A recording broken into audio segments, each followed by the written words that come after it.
আসসালামু আলাইকুম বন্ধুরা, আশা করি আল্লাহর রহমতে আপনারা সবাই ভালো আছেন। আজ আমাদের উপজেলাতে মাধ্যমিক স্তরের শিক্ষার্থীদের সাঁতার প্রতিযোগিতা ছিল। ভাবলাম আপনাদের মাঝে শেয়ার করি। প্রথমে বড় ছেলেদের সাঁতার প্রতিযোগিতা ছিল, এরপর আবার চিত সাঁতার প্রতিযোগিতা শুরু হলো ছেলেদের।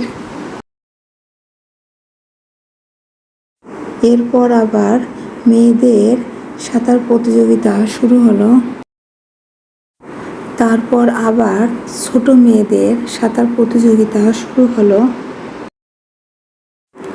এবার আবার মেয়েদের চিত সাঁতার প্রতিযোগিতা শুরু হলো। আমি আপনাদের মাঝে সাঁতার প্রতিযোগিতার কিছু অংশ তুলে ধরার চেষ্টা করেছি। আপনাদের যদি আমার এই ভিডিওটি ভালো লাগে তাহলে দয়া করে আমার চ্যানেলটি সাবস্ক্রাইব করে দেবেন, পাশে থাকা বেল বাটনটি অন করে দেবেন এবং আমার ভিডিওটিকে একটি লাইক, কমেন্ট, শেয়ার করে পাশে থাকবেন। ধন্যবাদ। আল্লাহ হাফেজ।